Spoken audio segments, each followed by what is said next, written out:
to field strip, just like the JHP 45, you got to pull the slide all the way back like that, bring your safety up in that little groove to lock it, and there's a little punch, a little pin there. You got to use a 1/8 inch hole punch to take that pin out. And then you can slide your slide forward, so to speak, and then you would pull back on the gun a little bit, bring the back end up, and it comes off. I'm not going to do it out here, or else I'll end up losing all the parts, which I don't even have my hole punch with me anyways. So field stripping is not too bad. It's not as easily done as like a Glock or the XDs, but you know, it's not hard though. And lastly, the gun is plus P rated, so you can put your hot 9mm rounds in there, the plus P ammo, without risk of blowing the gun up. So that's pretty cool. Now on to philosophies of use.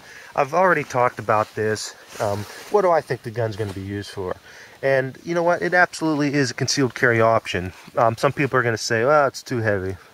Okay, maybe it's too heavy for them, but 30 ounces isn't exactly a huge amount of weight. Of course, once it's loaded with your ammo, it's going to weigh whatever the ammo weighs.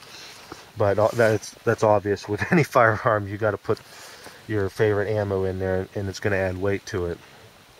Certainly, again, if you have 500, 600 bucks to go out and buy, you know, your XD, your Glock, H&K, which might run you a little bit more than that, go ahead and do that, because you're going to get a better gun. But for the price, you can't beat it.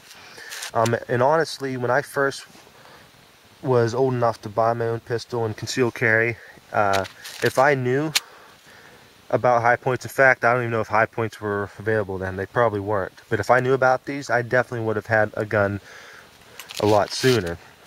But instead, I'd, you know, save up money to buy a more expensive firearm like a Glock. So definitely, if you don't have a gun right now that you can conceal carry with, hey, I recommend go ahead and pick one of these up if money's tight, or if you need money to use for other things, bills and whatnot. So don't let people fool you into saying that you're not going to be able to conceal carry with it, because you can. The form factor, the size of the gun, the length is absolutely perfect. The only downside, again, is the weight of it, but it's not excessive. Again, compared to the Glock 19, it's just 10 ounces more. So, hey, you know, that's not too bad at all. And again, you know, you could use this as an extra defense gun. You know, maybe keep in your car, or keep in your house by your bed or whatever. Just have an extra gun around. It's definitely good for that. And I kind of call it a throwaway gun. If, you know, maybe you're out in the woods, four-wheeling, you know, driving your quads around, getting in the mud. It's a gun you can take with you to have some protection without worrying about it damaging. I mean, if you have a $600 gun with you, you're gonna be worried about damaging that. But if it's only 160, you're certainly not going to be nearly as worried about it. Plus, if you have kids, let them practice with it under supervision, of course, under responsible supervision, that is. You know, let them practice with it. If they scuff it up or scrape it up on the table or the shooting bench or whatever, you don't have to really worry about that.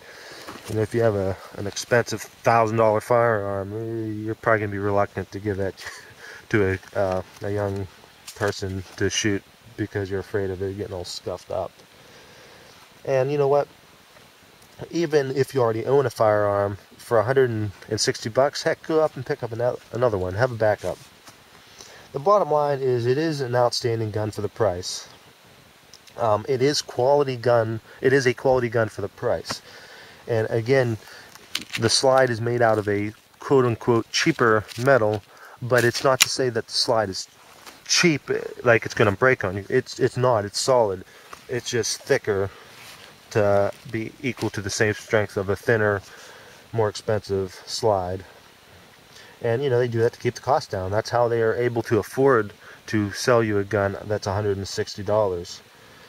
And lastly, again, I'm going to repeat what I've been pretty much saying throughout. Yeah, there's other options. If you want a high quality gun, just get ready to fork out 600 bucks. But if maybe you can't afford that right now, or if you want to back up, go ahead and go out and buy a Hi-Point. I like it, and I am going to probably keep you guys updated on the whole feeding problem that I'm having with it. I know other people on YouTube have experienced feeding issues with it. A lot of people said that they've disappeared the more they've shot them, and that's what I'm kind of hoping. But and I think I forgot to mention, I did shoot, whoops, sorry, I have shot 9 hollow point rounds through it, and they all fed through properly. So I think some of it might be lower powered ammunition, just not having the force to push that slide back. But just some things to consider, and I hope you found this review useful. I'll talk to you guys later. Safe and happy shooting.